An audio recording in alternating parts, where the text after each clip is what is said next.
அன்பினர்களே, அமெரிக்காவின் 5ஆம் கடற்படை தலைமையகம் மற்றும் அமெரிக்க விமான தளம் மீது ஐஆர்ஜிசி தாக்குதல் நடத்தியிருக்கின்றது. ஹார்முஸ் ஜலசந்திக்கு அருகே நடந்த மீறல்களை தொடர்ந்து எதிரி கப்பல், அமெரிக்க 5ஆம் கடற்படை தலைமையகம், அமெரிக்க விமான தளம் ஆகியவற்றின் மீது இன்று புதன்கிழமை ஈரானிய காவல் படையினர் மிகப்பெரிய தாக்குதல் தொடுத்திருக்கின்றார்கள். ஈரானிய சொத்துக்களை குறிவைத்து அமெரிக்கா நடத்திய 2 ஆக்கிரமிப்பு நடவடிக்கைகளை தொடர்ந்து எதிரி கப்பல் பஹ்ரைனில் உள்ள அமெரிக்காவின் 5ஆம் கடற்படை தலைமையகம் மற்றும் ஒரு பிராந்திய அமெரிக்க விமான தளம் ஆகியவற்றின் மீது தங்கள் படைகள் பதிலடி தாக்குதல்களை நடத்தியதாக இஸ்லாமிய புரட்சி காவல் படை தெரிவித்திருக்கிறது.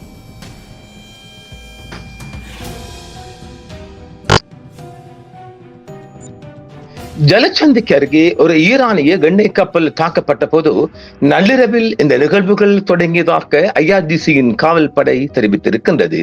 நேற்றிரவு ஆக்கிரமிப்பு மனப்பான்மை கொண்ட அமெரிக்க ராணுவம் ஹார்முஸ் ஜலசந்திக்கு அருகே ஒரு ஈரானிய எண்ணெய் கப்பலை வான்வழி எறிகணை மூலம் தாக்கியதில் கப்பலின் இயந்திர அறைக்கு சேதம் ஏற்பட்டுள்ளது.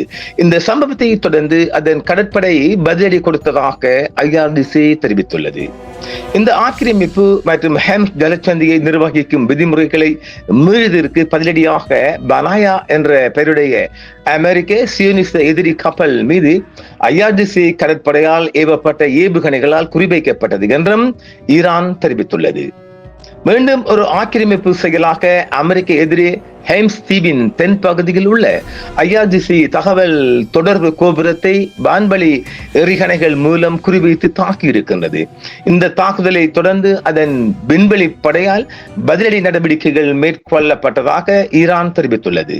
இந்த ஆக்கிரமிப்புக்கு பதிலடியாக அப்பகுதியின் நாடுகளில் ஒன்றில் நிலைநிறுத்தப்பட்டிருந்த அவர்களின் விமானம் மற்றும் ஹெலிகாப்டர் தளம், அதுடன் அமெரிக்காவின் 5ஆம் கடற்படையின் தலைமையகம் ஆகியவை ஐஆர்ஜிசி விண்வெளி படையால் ஏவுகணை மற்றும் ட்ரோன் தாக்குதலுக்கு உள்ளாக்கப்பட்டன.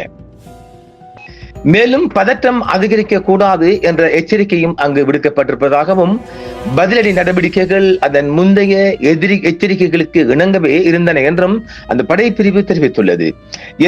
எந்த ஒரு ஆக்கிரமிப்பு செயலுக்கும் வித்தியாசமான மற்றும் கடுமையான பதிலடி கொடுக்கப்படும் என்றும் நாங்கள் முன்னரே எச்சரித்திருந்தோம்.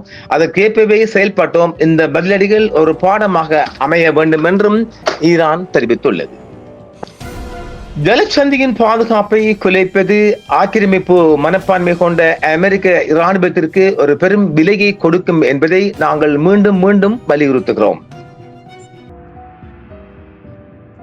இந்த பதிலடி தாக்குதல்கள் பிராந்தியம் முழுவதும் உள்ள முக்கியமான மற்றும் மூலோபாய முக்கியத்துவம் வாய்ந்த அமெரிக்க மற்றும் இஸ்ரேலிய இலக்குகளை தாக்கின. இஸ்லாமிய குடியரசு ஹார்முஸ் ஜலசந்திய எதிரிகளுக்கும் அவர்களின் கூட்டாளிகளுக்கும் மூடியிருக்கின்றது. இந்த பதிலடியை எதிர்கொண்டு அமெரிக்க டொனால்ட் ட்ரம்ப் ஏப்ரல் 7 அன்று ஒரு தலைப்பட்சமான போரை நிறுத்தி அறிவித்திருந்தார்.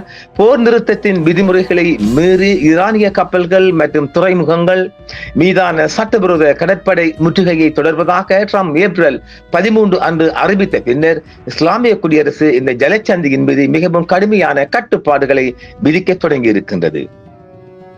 இந்த நிகழ்ச்சிகளுக்கு மத்தியில் ஈரான் போக்குவரத்து நெரிசல் மிகுந்த அந்த பகுதி வழியாக செல்லும் கப்பல் போக்குவரத்தை ஒழுங்குபடுத்துவதற்கும் மேற்பார்வையிடுவதற்கும் ஒரு புதிய நிறுவன வழிமுறையான பாரசீக வளைகுடா நீரிணை ஆணையத்தை அறிமுகப்படுத்தி இருப்பதாகவும் சொல்லப்பட்டிருக்கின்றது. ஆக ஏட்டுக்கு போட்டியாக அங்கு ஜலசந்தியில் ஒரு போட்டி மனப்பான்மையுடன் ஒரு மோதல் உருவெடுத்து வருகின்றது. நிலையான ஒரு போர் நிறுத்தம் இல்லாத இந்த வேளையில் இரு பக்கத்தாலும் தொடர்ச்சியான தாக்குதல்கள் நடைபெற்று வருவதை நாங்கள் பார்க்கக்கூடிய இருக்கின்றது. பார்ப்போம் அடுத்து வரும் செய்திகள் ஏது முன்னேற்றம் இருப்பதாக என்று. என்றும் உங்களுடன் சன்ரைஸ் இந்தியா டிவி சப்ஸ்கிரைப் பண்ணுங்கள், பெல் பட்டனையும் கிளிக் செய்யுங்கள். உங்கள் ஆதரவே எங்கள் சேவை. ஆதரவு தாருங்கள், அரவணைப்போம். மறக்காம சர்ப்ரைஸ் பண்ணுங்க.